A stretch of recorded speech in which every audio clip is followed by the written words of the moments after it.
भरी के जवानी का जाबाज दिल जो सजा हर भरा जंग जू जंग में रण पुजारी रण जय रमा रश्क में रिपुद मन रो बस रंग दिया रंग में सूर सुरमा सिरोही समर भूमिका करत ललकार पुपुकार भुजंग में शौर्य सागर विदित है मही जानती मद भरा जैसे शक्कर पिया भंग में।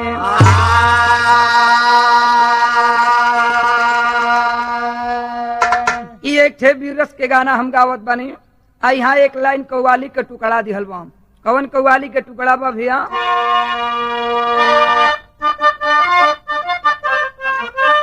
उहे कव्वाली के टुकड़ा बा कि अरे जुबा का फिरे कहने से, जुबा का फिरे कहने से कि क्या क्या है मदीने में, जुबा का फिरे कहने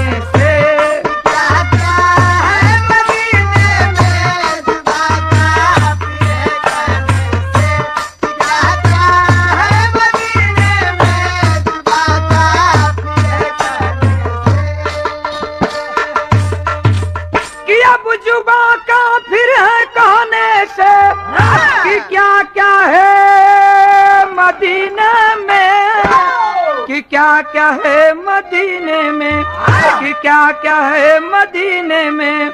मुकद्दर जिसको मिल जाए, मुकद्दर जिसको मिल जाए हो जाता है मदीने में, मुकद्दर जिसको मिल जाए हो जाता है मदीने में, मुकद्दर जिसको मिल जाए हो जाता है मदीने में, मुकद्दर जिसको मिल जाए। गाने के ऊपर भाव दिया गया, वीरन के प्रति कहल गई। का कहल गई कि दिखा दे शेर सा जौहर, दिखा दे शेर सा जौहर वही औलाद बन जाए, दिखा दे शेर सा जौहर वही औलाद बन जाए, दिखा दे शेर सा जौहर वही औलाद बन जाए, दिखा दे शेर सा जौहर। तब दिखा दे शेर सा जौहर वही औलाद बन जाए, वही औलाद बन जाए, वही औलाद बन जाए। समर के ताप में तप के, समर के ताप में तप के जिगर फौलाद बन जाए, समर के ताप में तप के जिगर फौलाद बन जाए, समर के ताप में तप के जिगर फौलाद बन जाए, समर के ताप में तप के। यहीं से कहानी का शुरुआत है। कवि जी जौहरी छंद ले ले बनन। का ले ले बनन कि है छटाया लौकी कनारी, खुशबू से महके गलियां, सरबाध विजय का सेहरा, वीरों की धरती बलियां, बलियां में गौरा अंदर लोरी कबीर बघेला, मजरी से कैला शादी लग गया लगोरी मेला, मौला गीत राजा बाजी डोला को दिया रुकवाई, स्वीकार किया चुनौती गिरहुल में दिया छिपाई, देखूंगा तेरी ताकत मौतों में कितना पानी, मुंह मोड़े बीच समर में हो गई बेकार जवानी। तनी बात समझ ल भैया। बलिया जिला का बात बा। बलिया जिला में गौरा एगो गाँव बा। उहे अहिरे का बेटा जेकर नाम लोरी। लोरी के एक बार घूमत घूमत अगोरी के चल गिलन। अगोरी के राजा मौलागित बा। आ वही अगोरी के एगो बड़ा सुघर लड़की बे, जो ना लड़की का नाम चनावा बा। जौना लड़की का नाम मजरी बा, सॉरी जौना लड़के का नाम मजरी बा, आ मजरी से इनका नैन लड़ गई लोरी के। आज जब नैन लड़ल बा ए भैया, नैन चार भइल बा, मजरी के मांगी में सिंदूर डाल के वहां से चल दिहलन। मगर तनी एगो बड़ी सुने वाली बात ई बा कि वो मजरी से पहलवे से प्रेम यहाँ अगोरी के राजा मोलगिता करत रहे। मोलगिता राजा प्रेम करत रहे, लेकिन मजरी ओकरा से प्रेम ना करे। ई सारे ऊपरे ऊपर जुटाई का तुतुनी आवत रहे। तनी बात समझ लम। मजरी कहलस कि ठीक बा, ब्याह करके तब लेके चलत हुआ, लेकिन हमार डोला गौरा के चले के चाही। लोरी कहलन के रे करो मैं कोनो शक वाली बात में, जब तोरी मांगी में सिंदूर डल दी तो डोला गौरा लेके चलब। आज देखें बाबू चल दिया। आज जब चलल बा उस समय के बात मिलल का भैया, आज चल दिया है लोरी। आज जब चलन हम उस समय के बात मिलल का। यहाँ एक लाइन तर्ज दिहल बा। कवन तर्ज के लाइन बा भैया?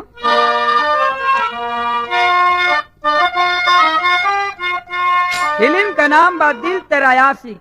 वह तर्जवा का लाइन बा कि अरे अब ना छुपाऊंगी, सबसे बताऊंगी, तेरे कसम से मैं सबको बनाऊंगी। तू है सनम मेरा प्यार, वो मेरा दिल तेरा यार। तू है सनम मेरा प्यार, मेरा दिल तेरा यार। तू है सनम मेरा प्यार, मेरा दिल तेरा यार। आज ले कैलन हम मजरी के डोला ले कैलन वही जिरहुल के जंगल में रख दिहलन। आज जब मोलगिता के पता चलल बा, अपनी पूरी फौज के भेजले बा, साथ में हाथी करनी भेजले बा। ए भैया हाथी करनी के भेज के ऐलान कर दिया है मोलागित कि मजरी के डोला लोरिका के लेके जाए का ना चाही।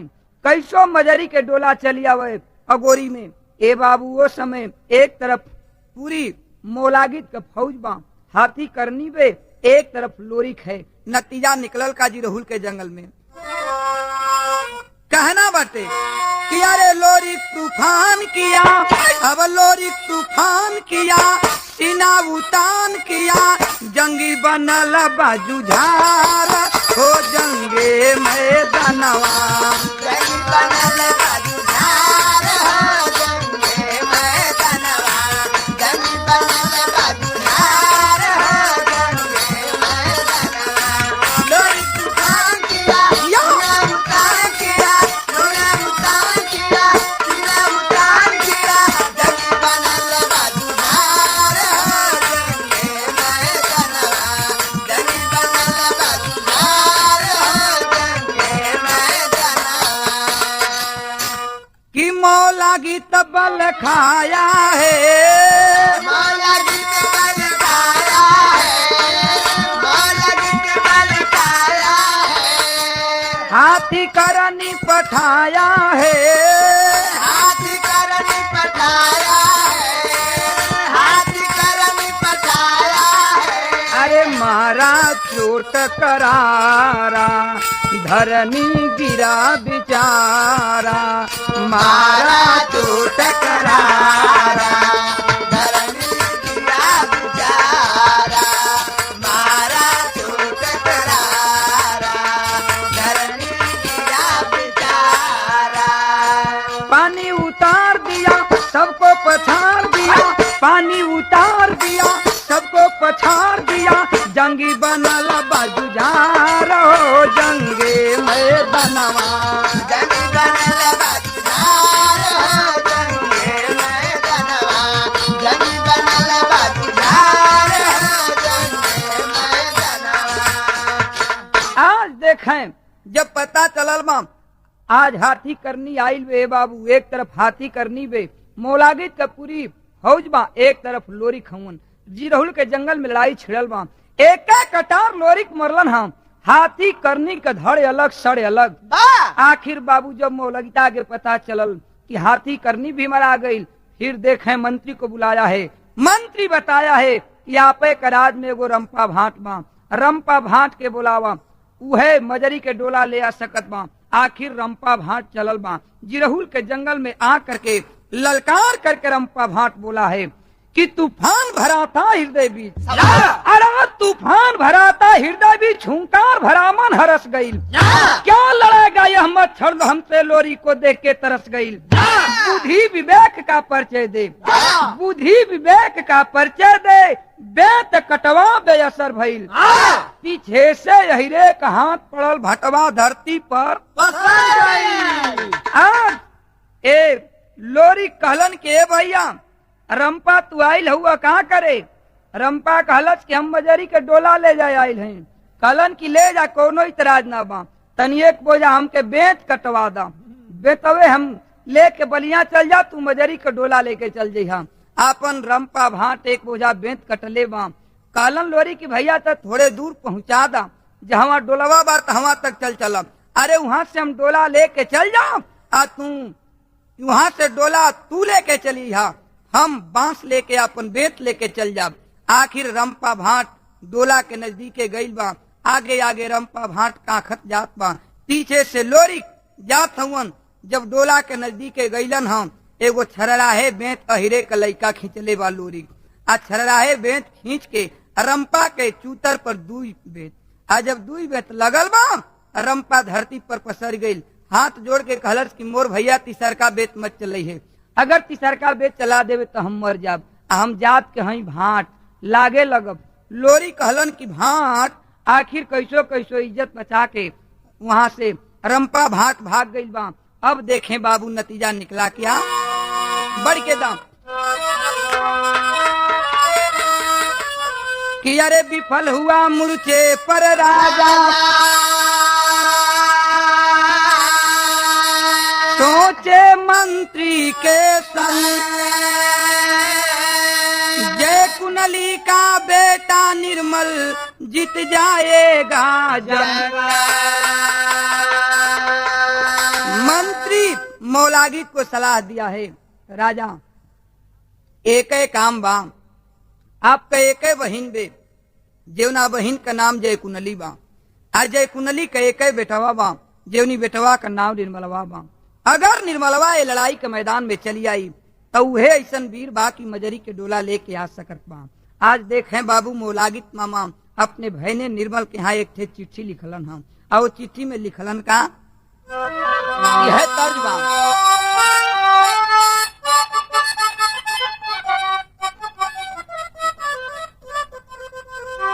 गीतिया तो बहुत रिकॉर्ड में सुनत हुआ लोग, हई गनवा के तनी बात सुनला, बड़ा सुंदर गाना बा कि अरे पनिया उतारल चाहे, अब पनिया उतारल चाहे, तब यही रे कर जतिया पतिया पढ़ के जइहा, पतिया पढ़ के जइहा, पढ़ली गाड़े में इजतिया पतिया पढ़ के जइहा ना।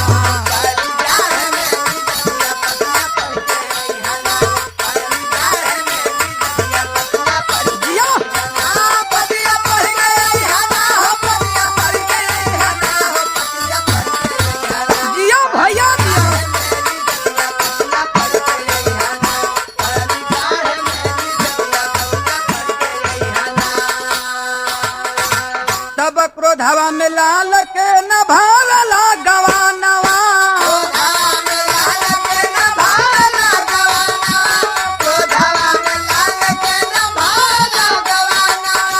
अपतिया पढ़त गुस्सा भइल बदानवा,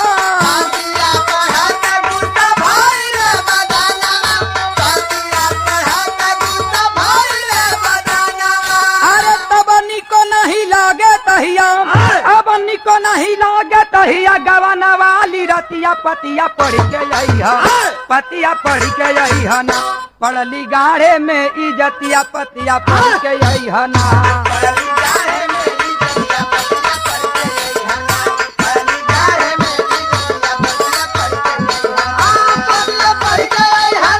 भैया दिया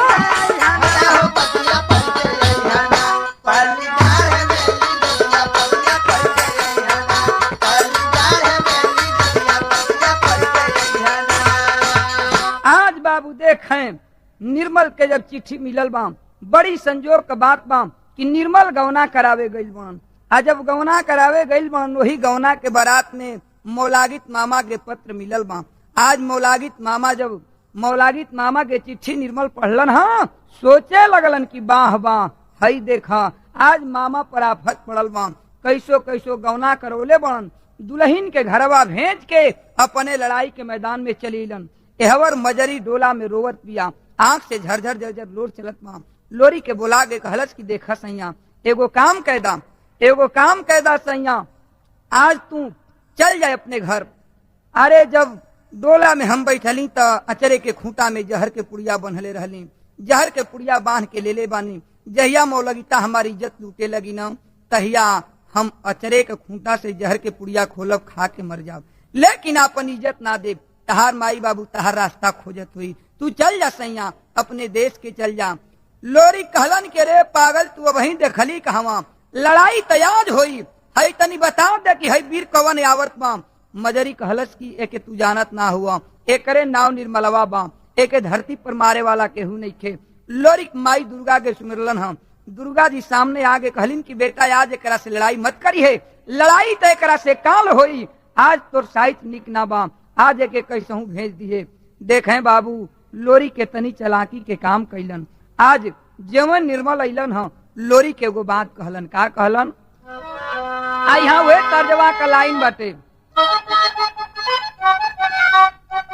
वाह वाह वाह वाह, वह तर्जमा के लाइन बा कि अरे आइल बसंत अब उड़े लगर धीरे मोरी, दहिया भइल बे पिया रहा धीरे मोरी, दहिया भइल बे पिया रहा धीरे मोरी, दहिया भइल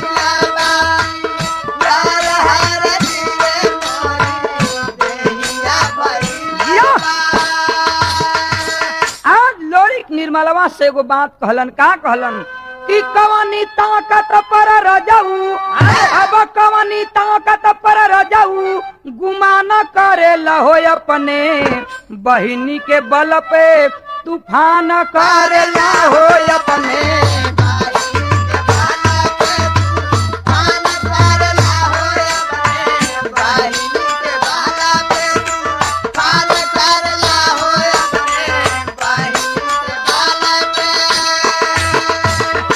कहलन कि भैया निर्मल ई बतावा ई डोलवा ले जीवा तो आखिर के करे के देवा, के करे खातिर ले जीवा। निर्मल कहलन कि अरे ई डोलवा हम मौलागित मामा के देही, अपने खातिर ना ले जात हई। कहलन लोरी की भैया त तनी एगो बात ध्यान से सुन ला, आज तू सुहाग रात तहारबा गौना करा के अइला हम, मेहरारू के घरे भेज के तू लड़ाई के मैदान में चलेला भैया। आ ई के जानत बागी हम वो की तू ही मर जीवा, हो सकत बागी तू ही मर जा, तो तहार मेहरारू नयन लोचर मेहरारू बे जिंदगी भर कल्पी। एक काम कैदा भैया जा, आज तू चल जा, आ कल अइहा लड़ाई के मैदान में लड़ाई हुई। आ एगो और बात ध्यान से सुन ला कि तुहार मामा के तनी चलाक बा, तुहार मामा के तनी चलाक बा कि अपना मेहरारू खातिर खुदे तहार मेहरारू छोड़ा देले बा। निर्मल का दिमाग का स्क्रू ढीला हो गई। कहलन की ठीक बा भैया, आज तो जात बानी हम सुहाग रात बितावे, लेकिन काल लड़ाई के मैदान में हम जरूर आए। देखें बाबू गया है, आज जा करके सुहाग रात बिताया है, मगर दूसरी रोज लड़ाई के मैदान में आया है। यहाँ का बात दिहल बा का वह तर्ज के लाइन बा जौन की पाकिस्तान के तौला खान गौले रहलन।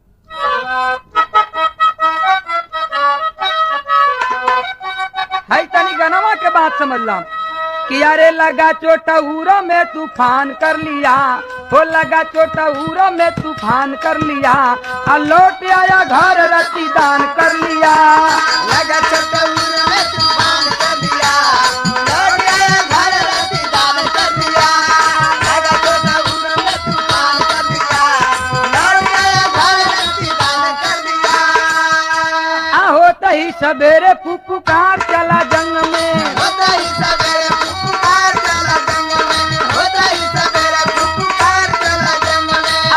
का गुमान झट दूर करूं क्षण में, हरि का गुमान झट दूर करूं क्षण में, हरि का गुमान झट दूर करूं क्षण में। आते ही समारोह में तूफान कर दिया, हो आते ही समारोह में तूफान कर दिया, आलोक आया घर रत्ती दान कर लिया। आते ही समारोह में तूफान कर दिया, लौट आया घर रत्ती दान कर दिया। आते ही समारोह में तूफान कर दिया, लौट रोज आया है, आ करके लड़ाई के मैदान में लोरी को ललकारना शुरू कर दिया निर्मल। वो समय के बाद मिलल का भैया टेरी का बात तनी और बढ़ के था भैया कि अरे ललकार लहू की लाली खोलती, वसुधा सहम गई सागर में उठे ज्वार।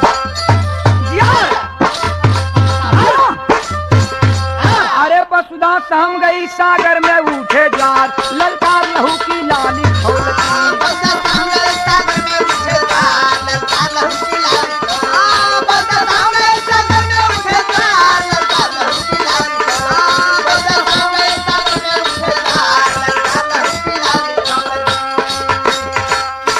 लोरी है, एक तरफ निर्मल है, लड़ाई जंगे मैदान में छिड़ गई। वो समय का बात मिलल का भैया कि अरे गरजा मारा दनवा बैरी, गरजा मारा दनवा बैरी, गरजा मारा दनवा बैरी, आ लोरिक बालवा नवा बैरी, लोरिक बालवा नवा बैरी, लोरिक बालवा नवा बैरी, आ बन के मुँह चोर छिपल कहाँ दूर सुमनवा बैरी।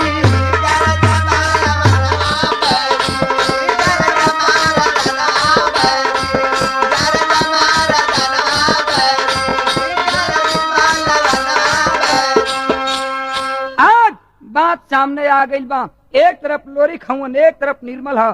6 बार लोरी गर्दन काटा है बाबू निर्मल का, लेकिन देखें आज निर्मल के गर्दनिया कटे आ कट के आगे फिर सट जाए। बात बन गई।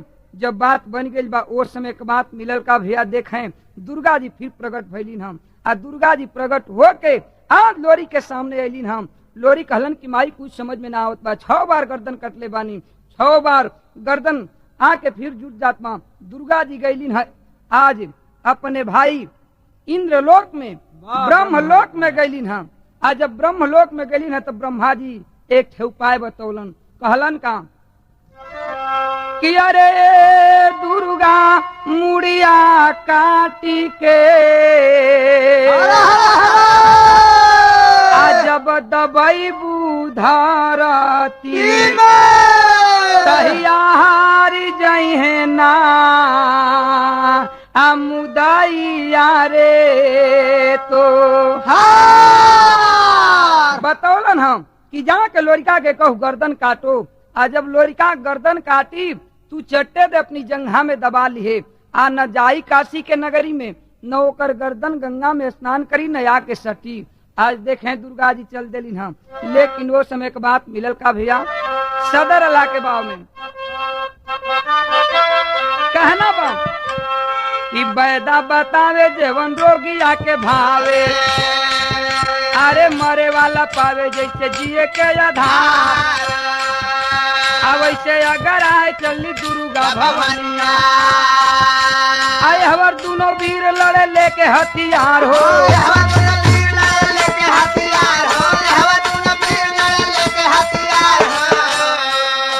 आए भैया आज दोनों वीर लड़त हवन। ओकरा बाद में दुर्गा जी आगलिन कहलिन कि काट बेटा गर्दन। एक एक कटार लोरिक मरलन, हसर अलग धड़े अलग निर्मल के हो गई। आ तब तक गर्दन जांघी में दबा लिहलिन दुर्गा जी। न गर्दन उड़े पोले बे, न गंगा में स्नान कैले बे, न काशी के नगरी में गईल बे, न आके सटल बे। आखिर बाबू मर गया निर्मल। वो से कहल गईल, का कहल गईल कि श्रेणी में वीरों के लोरिक के धमाका लहरे, अजय करे हाथे में विजय का पताका फहरे।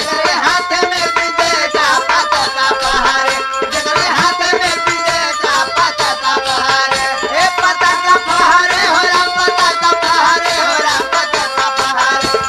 हाथ में विजय का पताका फहरे, हाथ में विजय का पताका फहरे। निर्मल तो मर गईलन। आज अब निर्मल मर गईलन है बाबू। देखें उनकर 7 मेहरारू, 7 मेहरारू अलिन है सती होके बदे। लोरिक से कहलिन कि जवन कैला लोरिक तवन ठीक कैला, लेकिन एगो काम करे कि तार हमन के पूजमान हो खबजा, तुहार पूजमान हमन के हो खबजा। आ साल में एक बार 7 गो चुनरी आ 7 गो बकरी चढ़ई है, 7 गो पाठी चढ़ई है। तब्बे से बाबू लोग चढ़ावेलन जे के लोग काली मैया कहेलन। 7 गो मुड़िया होकेला देहतिया में देखले होगा लोग। गाना के अंतिम प्रमाण बा जय जखाड़ गुरु जद्दू लाल ताम रघुनाथ शिवनाथ कथन करे कवि गंगा सागर श्री नारायण साथ। अरे ललकार लहू की लाली खोल की यादव ओम प्रकाश से कभी न पैबा पार ललकार लहू की लाली खोल